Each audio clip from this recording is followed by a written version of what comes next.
You are watching Access LaPorte County, Channel 97. Coming up next is the May 8th, 2024 meeting of the Long Beach Board of Zoning Appeals. You can find more information for this meeting by visiting www.accesslaportecounty.org. All right, call the meeting of the May Board of Zoning Appeals meeting to order. We will call John Mengel here, Bob May, Fred Woods here, Seth McCormick is here, Charlie Goodall here. All right, can we please stand for the Pledge of Allegiance?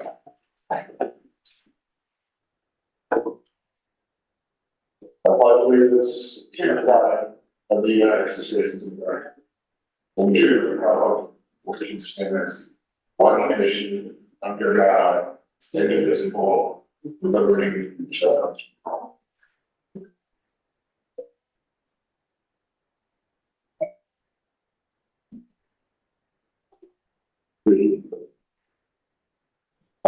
Previous to the meeting, we circulated the meeting minutes from the March 12th, 2024 meeting. We'll have a motion to approve the minutes. So move. Second. All in favor say aye. Aye. Minutes are approved. Old business, we have none. New business, we previously, and I think the new businesses we need to discuss, kind of how we're going to go about, what our policy is going to be in terms of if we grant or deny an application, when we are going to sign it. And this is mostly related to kind of expeditiously getting the petitioners their signed copy of anything that we approve so that they can take those to the building commission and have their permits approved promptly. Also to ease the burden on Chris Willoughby in terms of having to prepare, sometimes dual petitions. I think in the past, what we've done was if somebody's felt strongly that in one direction or another, they would contact Chris prior to the public hearing and ask him to prepare findings and facts based on the submissions from the petitioner. And then if in the event that it was passed, then we would sign it at the meeting. But then you run into what we faced in the March meeting, which was there were significant changes to what was granted and what was denied, which slowed down the process. I think we decided at that time that we would sign the what is it? The findings and decisions at the following meeting. And then we ran into an issue there because the building commission meets in between us granting the petition and us actually signing the findings that they need for their petition, which means that they lose an additional month in terms of having their permit granted and moving forward with the project. So I wanted to open the floor for discussion on what we think kind of the appropriate method and what our policy should be in terms of signing, both having Chris draft and then us signing the findings and facts after the petition is granted. So I'm not sure I'm clear on the issue of signing the petition as soon as it's approved. So tonight, Bob Smith has a request and we approve it. Is there some reason we can't be prepared to sign off of that? So I think some of the issues, and you find practice different places. So Michigan City, for instance, they generally have reports from every department, from their zoning director, planning department. They approve them, but they don't necessarily sign them, and they approve them the next month. But then they if it's approved, they generally allow the building permits to be issued, right? They follow that process. The LaPorte County, for instance, they do it a little different in that they approve it and then it gets signed in between. And then there's always arguments on whether were those approved in a meeting, are they exactly what was there? Your process, while I think it was a little bit proved to be difficult, it's important to be transparent, it's important to make your decisions, but I will say that in the past practice has been that whoever's in favor or against has generally sent a request to me individually and says, hey, will you prepare to approve these, deny these, right, ahead of time? And then that person who requested me to prepare those, it's rare that there's multiple versions. Last time did, as Seth pointed out, and so some of these questions came up with Dr. LeMay is, let's put on the brakes and let's see how we go. I think one difficulty for you is it's difficult to get something approved, and not that it shouldn't be. Diligent, so is the building commission, but I've participated in some of these where it's taken someone 6 months to get a screened-in porch. That's rough. That's rough when and again, in my private practice, and I've used this example, I did the zoning for the gas station in the Walmart parking lot in one meeting. Now, that's different. There's full-time people. So I think you just have to decide on what the best practice. I do think that it helps that you have a clerk. This isn't any slight on anybody else, but may participate. She's here if we need to change on the fly, but it's important that you make those findings and decisions at the meeting, right? So just as Seth's suggesting, the question came up with, do we want to change the process and do we want to make it, easier, not have them pre-prepared by anybody? You do get a gist, I think, which is a little bit different, having a preliminary hearing first. Most of the time, the arguments that you're going to hear, for instance, tonight, that you're going to hear from Mr. Novak is likely what you're going to hear when they're putting on their evidence and making their record. So you do have some grounds generally, in other ways, this isn't a negative. Everybody does it. Every BZA that I practice in front of, they make you give proposed findings and decisions, and I don't think we've used anybody's once. So then the issue becomes, why do we waste their time? Or do we lean on them to say, hey, be a little more thoughtful and you give us yours and send them to us electronically so that we can change them on the fly, because it's on them to make those arguments, right? And then we can add some of your points. So you have some various options there. And as you're considering procedure anyway, those are some suggestions that I have in a little background of, whether, is there a problem? I don't know if it's a problem. It's just a matter of the question came up. So that's why the discussion started. Yeah. So my thought is that, whatever we can do for, the people to expedite the process, either approve it or deny it. In both cases, they should know, the resolution as rapidly as possible. So if it's a denial, it gives them an option to, maybe rethink their approach or what they're doing or whatever. If it's an approval, it gets them on with the process and they're sitting and waiting, and the next thing you know, it's bad weather. So now it's going to be another year. So that's what goes on in my mind. Beyond that is, if we know that we're going one way or the other, I think I'm not sure I see what stops us from making that determination. Well, I think some of the fine line is we got, again, it's perception of those sitting out there, right? Is I'm confident in saying that you don't make up your decision and that your individuals in my communications and whoever asked me to prepare them. I think another important thing is that if you keep status quo, it's going to take everybody participating, right? It can't be set every time saying, hey, has anybody asked you to prepare findings and decisions? And then him reaching out to you and say, hey, does anybody have any thoughts? If so, reminding you to reach out so that we're not sitting here and nobody has requested them, right? I in my review and as you're proceeding, I always encourage you, if anybody has a request or wants assistance, let me know, right? So those are the things you have to keep in mind. Yeah, and I mean, to add on to this, I don't know that there's a problem if we know, if somebody has a strong belief ahead of time what the board is gonna do, right? Because then you've got it prepared and we can sign it if it goes that way. What I'm trying to hedge against is what happened last week, which is where I don't know if anybody asked you to prepare anything or not, but it wouldn't matter because, Well, they did, somebody did, and it was against, okay, and it got approved. right, and then what we did was we approved in part the request and then the other request instead of being denied was withdrawn.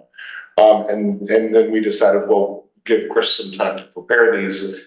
And then the petitioners pointed out that they don't have a signed copy of their findings and minutes and they're on their way to the building commission who's going to deny their petition. And it clear that part up too. It wasn't an issue and it wasn't a legal issue, but it created chaos because the building commission wanted it, right? So it's not a negative, it's not a legal requirement. Anybody who wanted to could have watched the meeting, they knew what you approved. But the building commission wanted it and it was a little bit of a contentious matter in and of itself, and that thing is still kicking along down the road. So yeah, I felt like that's an anomaly, but you're right, it definitely was it's messy. Okay. And so, and I don't know that we need to change our procedure. I think but it's something that we need to think about because I think that once we make a decision, we should expeditiously get the applicant, the documentation they need to move forward to move because I mean, as long as this takes already another month is to me would be a big deal. If I was trying to bit to get my, right. Can I give one more example? I was recently in another town close to you and I was remonstrating against a petition and the end of it, I was surprised at it's just how they handle it. Everybody sat there for about 30 minutes, silence while everybody fumbled through papers. And then apparently they created a record. Apparently they voted against, so it didn't really matter to me what happened because that was my position. But if I were sitting there, that's probably not the way to do it either, is my point, is preparing them on the fly. But I think generally each of you, if everybody participates and everybody says, and I can let you know if somebody's requested what the same as yours, that might be the most expeditious. And like I said, originally it was foreign to me because not everybody does it this way, but it has generally worked out. Last time was that really just made it cool. Well, does anyone else have a thought on this? Okay. Well, my proposal would be that we think about it over the next month and if somebody comes with a bright idea, then perhaps we can implement it. If not, we can stick with the status quo. I don't think we need a motion on that. No. All right, so we'll move on to preliminary hearings. As I indicated to the board, the first petition, which was for 1610 Nichols Court, is withdrawn. Request of so that for consideration is the official change of the meeting dates. Oh, that's right. It's going to be the second Wednesday, right? And updating so that as you're reviewing, I think as we discussed, it might be a good time for each of you to go through that packet and see if there's any procedures. But most importantly is making a good job of getting the word out and putting it online, but making sure that the packet reflects. So there are some simple changes, and since the last big overhaul, and I don't know if any of you were part of, maybe Seth, any changes will be easy. We already have it electronically done, but that's just one I think you should have formally. You could dictate that or change the meetings, and then update that packet so that the elements were. That's right. So Mr. Novak pointed out to us when we were preparing for this meeting that the application form or the petition form indicates the old meeting time. And we have agreed to change the meeting date of the BZA to the second Wednesday of every month. So my suggestion is that we charge someone with updating the packet so it accurately reflects the time of the meeting, so that there's no issues with deadlines, and that we have them place that on the place it on the town website and then replace all the packets that are publicly available in order to make sure that people are aware of the actual deadlines, which are substantially different now based on the meeting date change. Does anybody have an issue with that? Or comment on that? No. Yeah, between Megan and I, we have the electronic version. Okay, so we will have, Meg and Chris work together to make sure those are updated and placed on the town website appropriately. All right, so now we'll move on to the public hearings. As I indicated before, 1610 Nichols Court has withdrawn their petition and won't be heard tonight. And so the only preliminary hearing we have is for Paul and Barbara Ellen Moran at 1514 Lakeshore Drive, who are seeking a developmental standards variance petition requesting a variance from the requirements of section 154.130, non-conforming buildings and structures. The petitioner is seeking a variance to allow an increase in volume in the 1 foot 5 inch non-conformance in the east side yard so they can construct a second floor that is even with the first floor and the east side yard. The preliminary hearing is set to open tonight, May 8th, 2024 at the BZA meeting. Ms. Moran and Mr. Novak, stage is yours. Thank you. Anthony Novak, I'm the attorney with Moody Lewis, UNC General Court.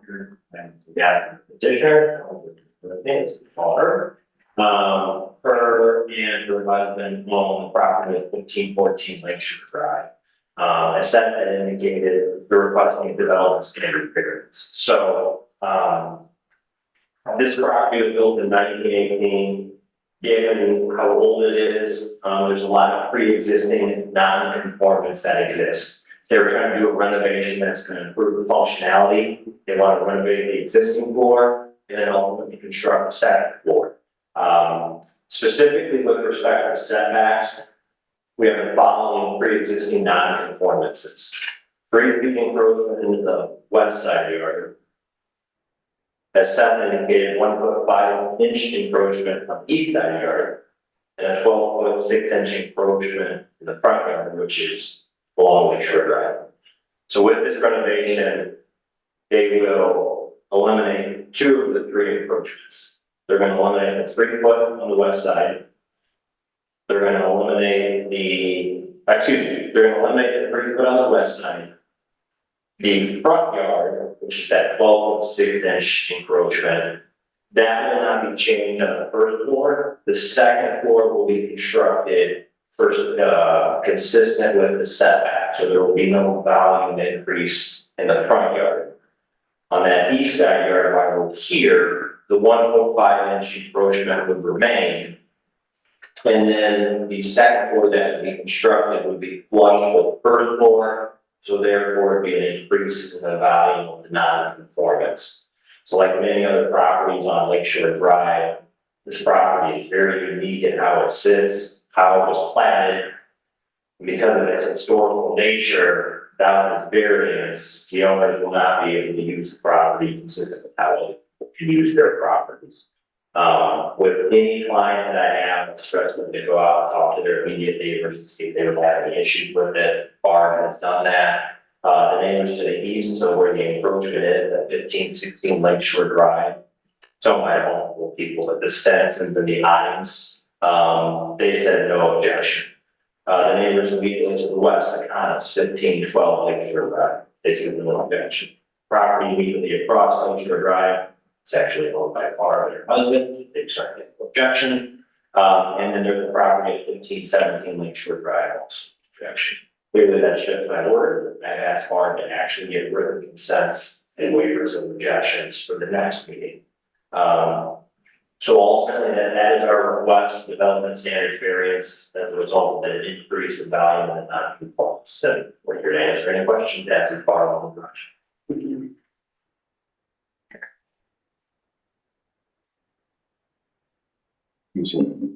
Yeah, All right. I have no question, but I understand it quite well. Yeah, I do think it would be helpful to have letters, at least from the Stinsons and the Ottings, because they're gonna be the parties most affected. Although it doesn't sound like, because I did go out there and look. And that's the skinny alleyway, but it's not, it's just going up, right? You're not going further out. Okay, And we would be removing the current entrance, which is 3 feet into the setback, that will be removed, okay, and it would be open. okay. And then how are you getting rid of the 3-foot west encroachment? That's what you just said. Oh, That's the entrance. okay, And we're gonna remove that, to remove the entrance into where the bathing window is now. okay. Okay, so are you just removing that entirely or, Yes, okay, and then we'll put bushes there. okay, And it will have a little bit of a porch there going to this stairway down. But that's where we'll just have, we just put a fence with a porch, because you don't want people falling. okay. So, because it is a steep drop. It should, yes, okay. All right, that's all the questions I have. I have a question. So back to what we were talking about earlier. Why, Frank, just to use this case as an example, do we have enough right now to say, put it in the building commission's hands? No, To expedite the process that you guys were talking about, or no? no, I did, so the meeting, we have to open a public hearing so the public has an opportunity to come and either oppose or support. And so and this is a preliminary hearing that allows us to kind of give guidance in terms of what we may decide. So the process is what the process is in terms of the timing that far. But, you know, so long story short, we're required to have a public hearing and it's required to be properly noticed for shown in statute, so. Yeah, and just to elaborate on that a little bit, preliminary hearings are not required. That's just been the procedure here. Could you change that? Sure. What tends to happen with smaller towns that aren't the bigger municipalities, bigger governmental entities, is you don't have full-time staff, right? So you have lay people who have some experience of some kind that, you know, enables you to be here.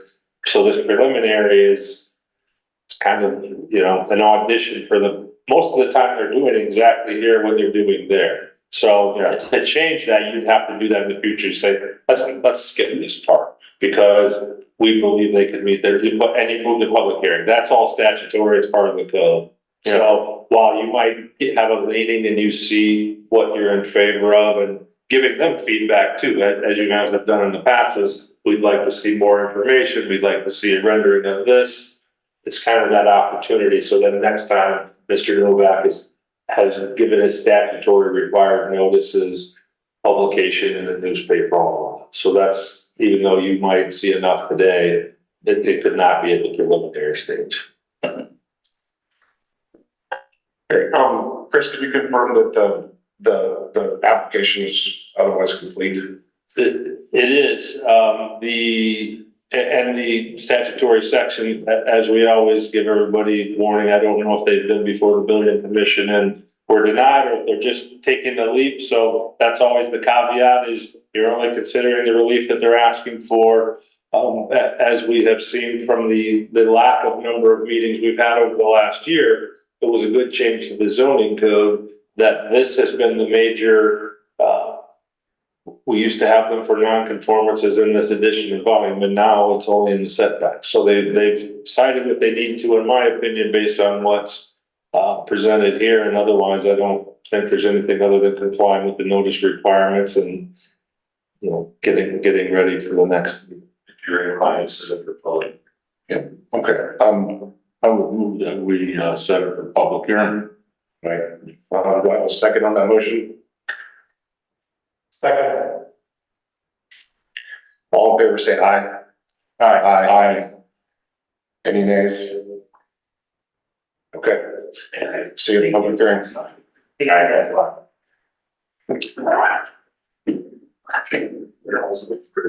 Okay, the next item on the agenda will be for public hearings, and there are none. So, I would I'll entertain a motion to adjourn the meeting. So moved. Do I have a second? Second. All in favor, say aye. I, Thank you, guys.